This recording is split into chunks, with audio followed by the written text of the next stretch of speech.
দেশ এবং প্রবাসে সকলকে স্বাগত জানাচ্ছি বাংলা ভিশনের নিয়মিত সাপ্তাহিক অনুষ্ঠান প্রবাসীদের প্রিয় টেলিভিশন অনুষ্ঠান প্রবাসী মুখের ৬৫৫তম পর্বে। সাথে আছি মিরাজ হোসেন গাজী। প্রবাসীদের সুখ দুঃখ, সফলতা, সম্ভাবনা এবং প্রবাসী বাংলাদেশিরা কেমন আছেন এবং বাংলাদেশিদের যদি কোনো সমস্যা বা কোনো সমস্যা থাকে সেই সমস্যাগুলোর সম্ভাব্য সমাধানের উপায় কী হতে পারে সেই বিষয়গুলো নিয়ে আসলে এই প্রবাসী মুখ অনুষ্ঠানের মাধ্যমে প্রতি সপ্তাহে আমরা হাজির হই আপনাদের সাথে। আপনাদের সামনে আমাদের প্রতি পর্বেই যুক্ত থাকেন অথবা স্টুডিওতে উপস্থিত থাকেন আমাদের এই প্রবাস খাত, বৈদেশিক কর্মসংস্থান খাত অথবা প্রবাসে বাংলাদেশিরা যারা আছেন, একই সাথে বাংলাদেশের অভিভাবক যারা প্রবাসে বিভিন্ন দেশে বাংলাদেশিদের অভিভাবক, সেই গুরুত্বপূর্ণ ব্যক্তিরা থাকেন আমাদের অনুষ্ঠানে প্রতি পর্বেই। আজকে আমাদের সাথে যুক্ত হচ্ছেন আমাদের সবার খুবই প্রিয় এবং পরিচিত একজন মানুষ, এবং তিনি জার্মানিতে বাংলাদেশের রাষ্ট্রদূত, এবং ওনাকে আমরা এনবিআর অর্থাৎ জাতীয় রাজস্ব বোর্ডের চেয়ারম্যান হিসেবে আমরা বেশি চিনি। জনাব মোহাম্মদ মোশাররফ হোসেন ভূঁইয়া, এনডিসি। জনাব মোশাররফ হোসেন ভূঁইয়া স্যার, আপনাকে স্বাগত জানাচ্ছি প্রবাসী মুখ অনুষ্ঠানে। আসলে স্যারের বেশ কিছু পরিচয় আছে। বলছিলাম সিনিয়র সচিব হিসেবে দায়িত্ব পালন করেছেন সরকারের গুরুত্বপূর্ণ একাধিক মন্ত্রণালয়, এবং যেটি বলছিলাম যে রাজস্ব বোর্ডের চেয়ারম্যান হিসেবে আমরা বেশ কিছুদিন, বেশি দিন আর কি দেখেছি এবং পরিচিত, এবং ওই সময় বেশ কিছু পরিবর্তন আমাদের অর্থনীতিতে বা আমাদের রাজস্ব খাতে, যে কারণে আমরা স্যারকে সেই জায়গায় চিনি। স্যার, এখন রাষ্ট্রদূত হিসেবে তো আপনি দায়িত্ব পালন করছেন দীর্ঘদিন, অভিজ্ঞতা নিশ্চয়ই অনেক। আমাদের প্রবাসী মুখ অনুষ্ঠানেও বাংলা ভিশনেও আপনি বেশ কয়েকবার যুক্ত হয়েছেন, আজকেও সময় দিয়েছেন, এজন্য আপনার প্রতি আমরা কৃতজ্ঞতা জানাচ্ছি। একটু জানতে চাচ্ছি যে জার্মানিতে স্যার এখন এই মুহূর্তে আমাদের বাংলাদেশিরা কেমন আছেন, আপনি যেহেতু সেখানে বাংলাদেশিদের অভিভাবক। ধন্যবাদ আমাকে যুক্ত করার জন্য। জার্মানিতে মূলত অনেকদিন আগে যারা এসেছেন, ওরা ওদের ছেলে মেয়েরা বড় হচ্ছে, তারা এখানে পড়াশোনা করছে, সেরকম তো একটা কমিউনিটি আছে। আর গত ৫-১০ বছরের ভিতরে কিছু শিক্ষিত ইয়াং লোকজন এসেছেন। কেউ কেউ পড়ালেখা শেষ করে চাকরি নিয়ে এসেছেন, আবার কেউ কেউ এইখানে এসে আহ, পড়াশোনা করে, বিশেষ করে ইঞ্জিনিয়ারিং, আইসিটি ওইসব সাবজেক্টে পড়াশোনা করে ভালো চাকরি বাকরি করছেন। তো ওরা বেশ ভালো আছে। বিশেষ করে যারা পরবর্তী সময়ে পড়াশোনা করে চাকরি বাকরিতে ঢুকেছেন, তারা খুব ভালো আছেন। আর কিছু কিছু প্রবণতা অনেক সময় দেখা যায় যে অন্য কোনো দেশ থেকে লুকিয়ে, বিশেষ করে অবৈধভাবে যারা আসে, তারা টুকটাক রেস্টুরেন্টে চাকরি বা অন্যান্য কিছু করে, তেমন স্থায়ী না। তো ওদের অবস্থা যে খুব ভালো তা না। আবার একটা ভয়ে অনেক সময় ওরা থাকে, কখন এই দেশের পুলিশ তাদেরকে ধরে ফেলে এবং পরে আমাদের মাধ্যমে তাদেরকে দেশে পাঠিয়ে দেয়। তো সেটা আমি আপনাদের সাথে এর আগেও কথা বলেছি যে অবৈধভাবে লুকিয়ে ছাপিয়ে যেন কেউ দেশে না আসে। তো আমি ধারণা করছি যে আপনি হয়তো এখানকার শ্রম বাজার স্যার একটু এবং জি, এই যারা বিষয়টা একটু জানতে চাচ্ছিলাম যে স্যার, আমরা দেখি যে যেহেতু উন্নত একটি দেশ এবং অনেকেরই আগ্রহ থাকে, আর এই সুযোগে আমাদের যারা অসাধু কিছু ব্যক্তি বা ব্যবসায়ীরা থাকে, যারা তারা আবার এই যে আপনি যেটি বলছিলেন যে অবৈধ বা অনিয়মিত পদ্ধতি যেগুলো আছে সেই পদ্ধতিতে বাংলাদেশিদেরকে পাঠানোর চেষ্টা করে বা প্রলুব্ধ করার চেষ্টা করে, প্রলোভন দেখায়। এই বিষয়ে স্যার একটু যদি বলতেন, আসলে আমাদের ট্র্যাডিশনাল লেবার মার্কেট বা শ্রমবাজার যেগুলো, অর্থাৎ যদি উদাহরণ বলি মালয়েশিয়া, সৌদি আরবের মতো, কি জার্মানিতে যাওয়া যায় কি না, যদি আমাদের কর্মীদের উদ্দেশ্যে না, একটু। এখানে জি, কারণ অনেক এইখানে বিজ্ঞাপন আমরা স্যার ভবিষ্যতে দেখি এরকম জার্মানিতে এত না, লোক নিবে, কোনো যোগ্যতা লাগবে না, কিছু লাগবে না, বা লাগবে। না, ওইগুলি ওইগুলি এর আগেও আমি জি। বিভিন্ন আলোচনায় পরিষ্কার করেছি যে ওইসব বিজ্ঞাপন ভুয়া। আহ যেটা জার্মান সরকার করছে, আমরাও কথাবার্তা বলছি। আমাদের মাননীয় প্রধানমন্ত্রী যে ফেব্রুয়ারিতে এসেছিলেন, সেই সময়েও বিষয়টা আমরা চ্যান্সেলরের সাথে উত্থাপন করেছি যে আমরা কিভাবে স্কিল লেবার চাকরি দিয়ে পাঠাতে পারি। তো সে ব্যাপারে আমাদের সাথে আমরা চুক্তি করার চেষ্টা করছি। এখনো সেরকম সাড়া পাচ্ছি না, তবে আহ বিভিন্ন ভাবে আমরা আলোচনা চালিয়ে যাচ্ছি।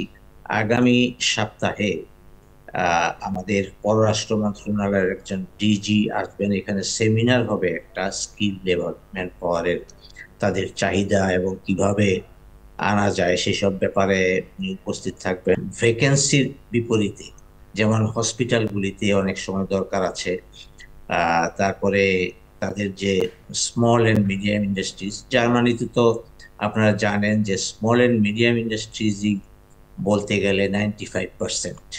তো সেই সব জায়গায় আপনার স্কিল ম্যান পাওয়ারের দরকার আছে।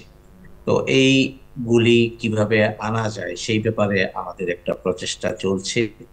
আর আমাদের সরকার প্রবাসী কল্যাণ মন্ত্রণালয় এই দেশের যে লেবার মিনিস্ট্রি তাদের সাথে যোগাযোগ করতে পারে।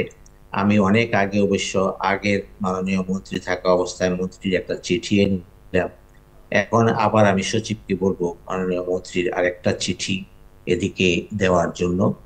তো এরপরে যদি একটা এভিনিউ খোলে স্কিল ম্যান পাওয়ার আনার, তো আদারওয়াইজ এখানে অবৈধভাবে বা লুকানো ছাপানো ভাবে এসে ভালো হবে না। আর আরেকটা জিনিস আমি একটু এখানে বলতে চাই, সেটা হলো যে আমরা জার্মান দূতাবাস ঢাকায় তাদের সাথে অহরহ যোগাযোগ রাখছি, যাতে আমাদের ছাত্র এবং অন্যান্য যারা ভিসা প্রার্থী তাদেরকে যেন শীঘ্র ভিসা দেওয়া হয়। তো সেটা তারা একটা প্রসিডিওর মেনটেন করে, এটা থেকে এখনো বের হয়ে আসতে পারছে না। আগের তুলনায় এখন ডেইলি সাক্ষাৎকার তারা বাড়িয়ে দিয়েছে, অনেক বাড়িয়ে দিয়েছে। তাদের সাথে আমি কথা বলেছি বিভিন্ন সময়ে, ওরা এইখানকার রাষ্ট্র মন্ত্রণালয় আছে, ফেডারেল ফরেন অফিস, ওরাও তাদেরকে একটা গাইডলাইন দিয়েছে। তারপরেও মানে স্টুডেন্ট বেশি মাত্রায় আসতেছে, আবার এনরোল হচ্ছে বাংলাদেশ থেকে আরো বেশি সংখ্যায়। অর্থাৎ জার্মানির প্রতি কিন্তু আমাদের ছাত্ররা খুব ঝুঁকে গেছে। স্যার, এর একটা কারণ জি, হইতে পারে, কারণটা একটু স্যার একটু আপনার হয়তো শুরুর দিকে একটু এর বলছিলেন একটা বোধহয়। কারণ হতে পারে যে আমেরিকা যুক্তরাষ্ট্র কিংবা কানাডায় তারা প্রসপেক্ট আগের মতো তেমন দেখছে না। আর cost of education very high ওইসব দেশে, বাড়িয়ে দিয়েছে তাদের খরচ। কিন্তু জার্মানিতে ওই খরচটা নাই। এখানকার পাবলিক বিশ্ববিদ্যালয়ে যদি পড়ে কেউ, এটা খুবই অল্প টাকা, নামে মাত্র, বলতে গেলে ফ্রি। এখানে থাকা খাওয়া এগুলির জন্য যে খরচ, সেই জন্য এখানে দরখাস্তকারী অনেক বেড়ে গেছে এবং তাদেরকে প্রায় 14-15 মাস কিংবা 18 মাস অপেক্ষা করতে হয় ভিসা পাওয়ার জন্য আবেদন করার পরে। যদিও জার্মান দূতাবাস তাদের যে সংখ্যা প্রতিদিন যা কতগুলি সাক্ষাৎকার দিবে সেটা বাড়িয়েছে। তো এছাড়াও তাদের কাছে আরো ভিসা প্রার্থী আছে যারা এখানে যাদের স্পাউস এই দেশে আনবে, সেটাও তাদেরও অপেক্ষা করতে হয় এরকম ভাবে। তো আমি, আপনি যেহেতু আমাকে আজকে যুক্ত করেছেন, এই সুযোগে আমি একটা জিনিস বলতে চাই যে স্যাচুরেশন পয়েন্টে যেন আমরা চলে না যাই। যেমন এই ইদানিং আমি লক্ষ্য করেছি এবং আমাকে ঢাকার দূতাবাস থেকেও আমাদের যারা সুহৃদ তারা কেউ কেউ বলেছে যে আজকাল জার্মানিতে যে কোনো সাবজেক্টে একটা ভর্তি পেলেই অনেকে আবেদন করে দিচ্ছে। তো ভালো সাবজেক্ট যদি না হয় এই দেশে কিন্তু পড়াশোনা করে চাকরি পাওয়া বা টিকে থাকা সেটা হবে না। হয়তো 2 বছর, 2.5 বছর, 3 বছর পরে তাকে কিন্তু দেশে ফিরে যেতে হবে। দেশে ফিরে গেলে পরে সে তার ভবিষ্যৎ দেখবে আর কি। আর যদি এইখানে ইংরেজিতে পড়াশোনা করে তাহলে দেশে গিয়ে ঠিক আছে, যদি এই দেশে জার্মান ভাষায় পড়াশোনা করে তাহলে দেশে গিয়ে হয়তো তেমন স্কোপ নাই। আর সেই জন্য আমি বলবো যে এই দেশে স্টুডেন্টরা যাতে সাবজেক্ট সিলেক্ট করে আসে, বিশেষ করে ইঞ্জিনিয়ারিং, আইসিটি, তারপরে অ্যাকাউন্টিং, বিশেষ করে হিসাব কিতাব ইয়ে করা, সেইগুলি আর কি, স্যার, স্যার বিবিএ সেক্ষেত্রে এমবিএ সেগুলো হতে পারে। স্যার সেই ক্ষেত্রে আরেকটা হলো জি আরেকটা হলো আমি বলি এখানে যে টেকনিক্যাল অ্যান্ড ভোকেশনাল এডুকেশন এখানে যারা করবে সেটা আবার একেবারে ঠিক ডিগ্রি না, ডিপ্লোমা টাইপের হাউস বিল্ডিং বলে, ওই যে ওইটাতে ওরা এসে যদি ট্রেনিংটা নেয় তাহলে আবার চাকরি পাবে সেটা। আউসবিল্ডিং স্যার, এটা এটা মেডিও এটা একটু স্যার যদি একটু ব্যাখ্যা করতেন, তাহলে আমাদের হ্যাঁ, দর্শকদের হয়তো বুঝতে এটা সুবিধা। এটা হলো মেডিওকার স্টুডেন্টদের জন্য, যারা মেরিটোরিয়াস জি। এদের, ওরা মানে এখানে গ্রাজুয়েশন এবং মাস্টার্স করার জন্যই আসবে এবং ভালো সাবজেক্টে আসা উচিত। আর হাউস বিল্ডিংটা হইলো যে আমাদের দেশে যে ডিপ্লোমা আছে ওই ধরনের ডিপ্লোমা এখানে, এটাতেও চাকরি পাওয়া যায়। এগুলিও এক একটা টেকনিক্যাল বিষয়ে আছে। যে কোনো ওই যে যেমন ইলেকট্রিক্যাল, তারপরে মেকানিক্যাল, এরপরে এই হসপিটালের যে নার্সিং, তারপরে আম, কি বলে এটাকে, ওই যে কেয়ার গিভার বা কেয়ার গিভার হসপিটালিটি, এই হ্যাঁ বয়স্কদের হ্যাঁ হ্যাঁ দেখাশোনার জন্য। জি। বয়স্ক লোক দেখাশোনা করার জন্য লোক যারা আছে আমাদের দেশে, আমাদের দেশে হসপিটালগুলিতে পুরুষেরাও চাকরি করে নার্সদের পাশাপাশি। তো ওই ধরনের এরা এসে হাউস বিল্ডিং করতে পারে।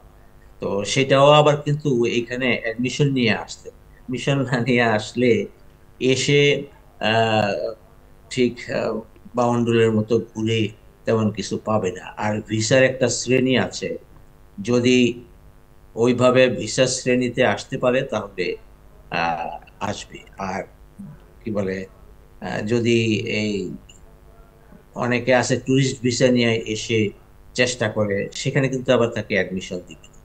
তো সেই জন্য ওই চিন্তা ভাবনা করি এখনকার যারা ছাত্রছাত্রী তাদের আসা উচিত। যদি আমাদের স্টুডেন্টরা তো সাধারণত যে দেশেই যায় তাদের একটা উদ্দেশ্য থাকে সেই দেশে চাকরি বাকরি করা। তো সেটাই, যে ভালো সাবজেক্ট না হইলে জার্মানিতে কিন্তু চাকরি স্যার, করতে জার্মানিতে পারবে স্যার না। লেখাপড়ার পাশাপাশি কি চাকরি করার সুযোগ আছে কিনা, মানে পার্ট টাইম জব যেগুলো আমরা আহ, বলি, সেই সুযোগ? সেটা সেটা কিছু থাকে, এই ক্যাম্পাস জব যেগুলি, কিন্তু অন্য বাইরে চাকরি করতে তারা দেয় না, সাধারণত এলাও করে না। ফুল টাইম স্টুডেন্ট যারা তাদেরকে বাইরে চাকরি করতে দেয় না। আর বাইরে অনেক সময় চাকরি পাওয়া যায়, এই যে আছে না অন্য ইয়ের দেশে হোটেল রেস্টুরেন্টে কাজ করে, এইখানে আবার হোটেল রেস্টুরেন্টে কাজ করতে হলে তাকে একটা নির্ধারিত সময়ে কাজ করতে হবে। সেই জন্য পড়াশোনার ডিস্টার্ব, কেউ যদি এসে পড়াশোনা ছেড়ে দেয় সেটা আবার একটা অসুবিধা। তো স্যার, আমরা আপনার কাছে শুনছিলাম যে সেখানে শিক্ষা বা উচ্চশিক্ষার বিষয়ে যেটা আপনি বলছিলেন যে সিদ্ধান্ত নেওয়াটা যেন ভুল না হয় আর যেন তেনভাবে যেন না যাওয়া, কেউ চিন্তা না করেন। স্যার, জার্মানিতে জেনারেল লেবার বা ওয়ার্কার যেগুলো, এই চাহিদাটা তারা কোন দেশ থেকে পূরণ করে সাধারণত, মানে সাধারণ আহ শ্রমিকের কাজগুলো? তারা তারা সাধারণত এই এইখানে আপনার টার্কির অনেক লোকজন কাছে, তো সেই জন্য তাদের সুবিধাও আসাটা, সেই জন্য টার্কিশ যাদের তাদের কাছ থেকে তারা অনেক লেবার পায়। এবং টার্কিশদের একটা সুবিধা হইলো তাদের নিজস্ব অনেক লোকজন এখানে আছে, বিভিন্ন টেকনিক্যাল কাজ টাজ তারা করে, তারা নিজেরা অনেক সময় লোকজন নিয়ে আসে। আর কিছু কিছু আছে যে আশেপাশের দেশগুলি থেকে, যেমন ইউক্রেন যুদ্ধের পরে ওইসব দেশ থেকে এখানে আসাটা একটু সহজ হয়েছিল। তো তারা কিন্তু প্রায় 5 লক্ষের উপরে, 7-8 লক্ষ হবে এখন, এরা জার্মানিতে চলে এসেছে। আর আমি যতটুকু জানি যে ভারতের সাথে ওদের একটা লেবার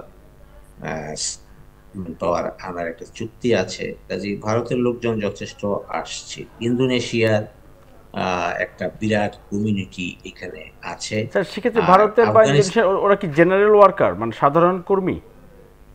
সাধারণ, হ্যাঁ কিছু কিছু সাধারণ কর্মীও আছে, আর কোয়ালিফাইড তো আছে, স্কিল। তো স্কিল? এইখানে আমি প্রথমেই বলেছি যে জার্মানি কিন্তু স্কিল লেবার ছাড়া খুব বেশি একটা নেয় না। আর আমাদের সাথে কিছু কিছু প্রাইভেট ব্যক্তি, মানে আমাদের বাঙালিদের মধ্যেই আমার সাথে কথা বলেছে তারা কেউ কেউ, ওরা বলেছে যে কিছু কিছু প্রতিষ্ঠান আছে, তারা ওই যে যদি স্কিল লেবার হয় তাহলে তারা এই দেশে এনে তারা ল্যাঙ্গুয়েজটা তারা নিজেরা করাবে। এখানে তো ল্যাঙ্গুয়েজ একটা বিরাট ফ্যাক্টর, জার্মান ল্যাঙ্গুয়েজ। হয়তো কমপক্ষে 6 মাস তারা এই ল্যাঙ্গুয়েজটা এখানে করাবে যদি স্কিল ম্যান পাওয়ার পাওয়া যায়। তো সেই ব্যাপারে উদ্যোগ প্রাইভেট সেক্টর থেকে তারা এখানে নিচ্ছে। আমি বলেছি যে আপনারা প্রাইভেট সেক্টর থেকে এখান থেকে যদি দেশের সাথে যোগাযোগ করেন তাহলে কোনো প্রাইভেট ব্যক্তির সাথে করবেন না, আমাদের দেশের সরকারের সাথে করতে হবে। যে আমাদের যাতে মানে আমাদের যে আমাদের প্রবাসী কল্যাণ মন্ত্রণালয়ের বয়েসেল আছে এবং আমাদের প্রবাসী কল্যাণ ওয়েসেল আছে মন্ত্রণালয়ের ওদের টিটিসি আছে, মাধ্যমে করতে হবে। কারিগরি প্রশিক্ষণ হ্যাঁ, কেন্দ্র আছে, জেলা উপজেলা হ্যাঁ, তা পর্যায়ে না আছে। হইলে হবে কি, জি। যদি প্রাইভেট সেক্টরের কোনো ম্যান পাওয়ার ব্যবসায়ীর সাথে ইয়ে করে তাহলে তারা মানে সঠিক লোক পাঠাবে না, এবং সঠিক লোক যদি এই দেশে না আসে তাহলে কিন্তু আবার বাজার নষ্ট হয়ে যায়। স্যার তো এমনিতে কি, সেজন্য এমনিতে এখন কি স্যার যাচ্ছে কি সাধারণ শ্রমিক কি আমাদের দেশ থেকে তো যাচ্ছে না? না, তেমন তেমন একটা যাচ্ছে না, মানে তেমন একটা আসছে না। আহ, কিছু কিছু আহ, আনার প্রক্রিয়া চলছে এখনো, সেরকম সরাসরি কিছু হয় নাই। ওই যে আমি আপনাকে বলেছি যে আমরাও চেষ্টা করতেছি।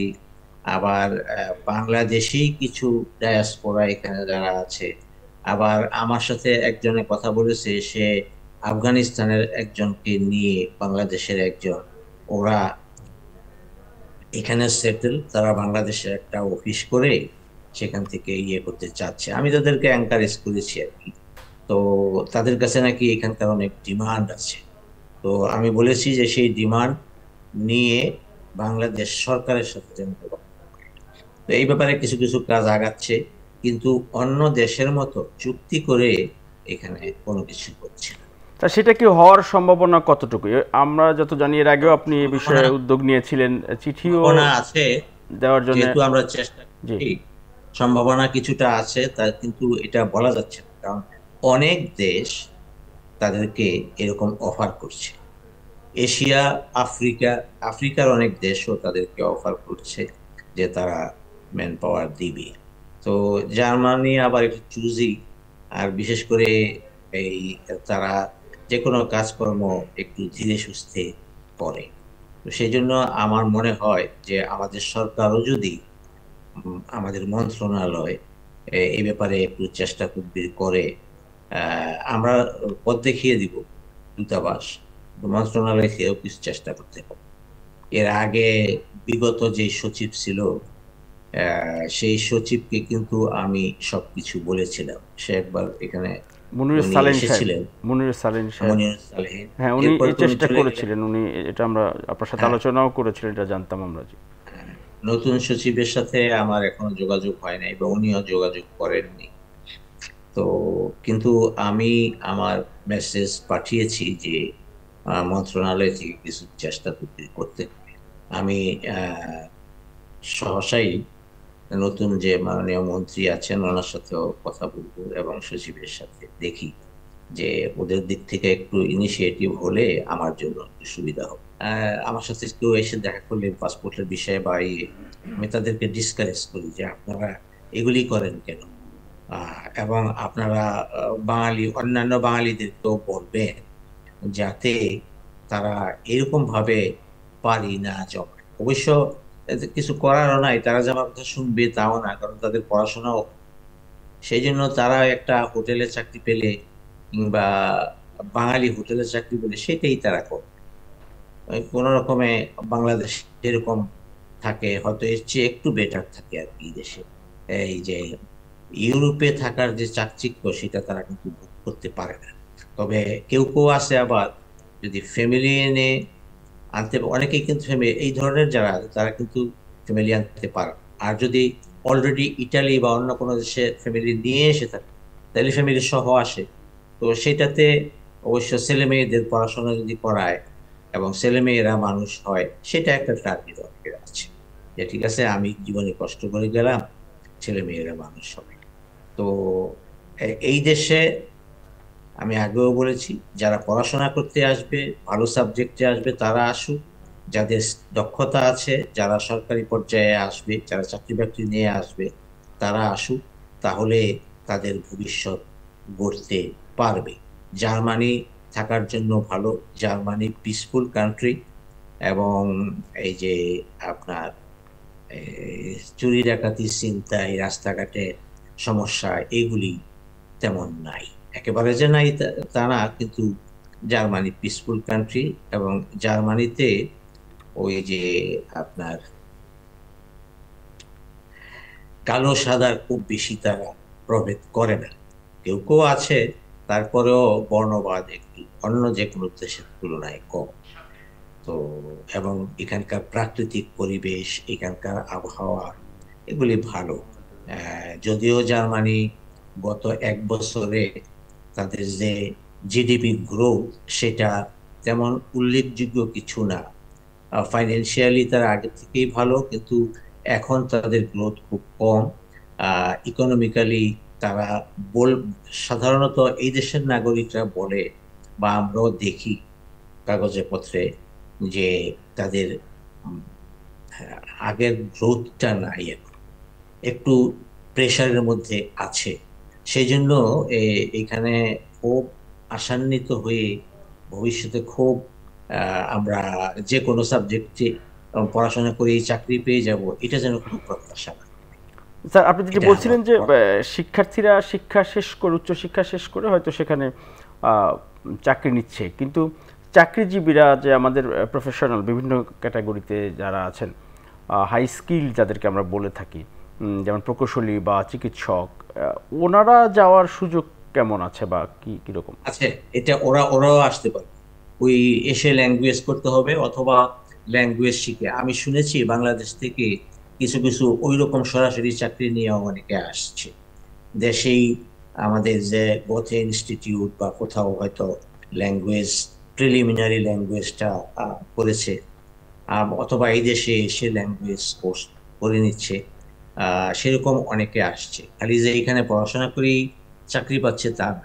কিছু কিছু উচ্চশিক্ষিত লোকজন সরাসরিও আসছে। ওরা কিভাবে আসছে সেটা অবশ্য আমি জানি না। কিছু কিছু লোকজন আসছে এখন। আবার ডাক্তারদের মধ্যে কেউ কেউ আসে, তারা এসে আবার এখানে পড়াশোনা, তাদেরও আসার একটা সুযোগ আছে। ইঞ্জিনিয়াররা তো আমি বললামই যে ইঞ্জিনিয়ারদের কিছু সুযোগ আছে এখানে আসা। তার মানে শিক্ষার্থীরাই হচ্ছে যে এখন বেশি ঝুঁকছে জার্মানির দিকে। শিক্ষার্থীরা বেশি বেশি রকমের ঝুঁকছে, এত ঝুঁকাও আবার ঠিক না। এত ঝুঁকাও ঠিক না যেমন মানে। আমাকে জি।